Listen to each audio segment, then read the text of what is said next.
திருப்பூர் மாவட்டம் பல்லடம் அருகே மழை வேண்டி கிராம மக்கள் வீடு வீடாக சோறு யாசகம் பெற்று நூதன வழிபாடு. திருப்பூர் மாவட்டம் பல்லடம் அருகே உள்ள பனிக்கம்பட்டி ஊராட்சி சின்னிய கவுண்டம்பாளையத்தில் போதிய மழை இல்லாததால் கிணறுகளில் தண்ணீர் இல்லாமல் விவசாயம் செய்ய முடியாத நிலை உள்ளது.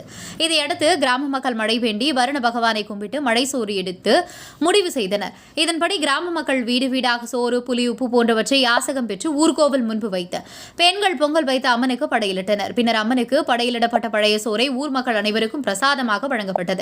இதைத் தொடர்ந்து பழைய பொருட்கள், பழைய அம்மிக்கல், உரல் ஆகியவற்றை கோவில் முன்பு வைத்து மழை வேண்டி ஒப்பாரி பாட்டு பாடி கும்மி அடித்து அனைத்து பழைய பொருட்களையும் ஊர் எல்லையில் கொண்டு சென்று வீசினர்.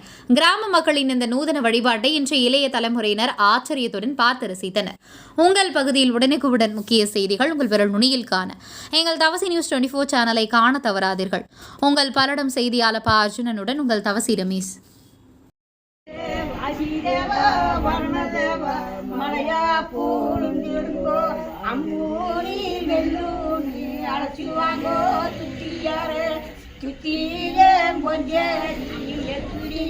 கண்டவளா தோடு நேரஞ்சவளா சிமணி ஊத்தவளா மாறு நேரஞ்சவளா வைரம் மணி ஊத்தவளா அவளையா ஈங்கோளாராட்டோ ஜெயிங்கோளாராட்டோ பொங்கலுக்கு தேரோட்டோ செய்யுங்கோ தேரோடு வீதி எல்லாம் விரிச்சோனையா விரிச்சோனத்தி நாங்கள்லவோ வாழோம் நம்பிக்கையா குளக்கரையா ஒத்தே பூடி மரம் ஆடு திம்மியாளும் மரம் அழுந்தாடி குருவி ஆளவங்க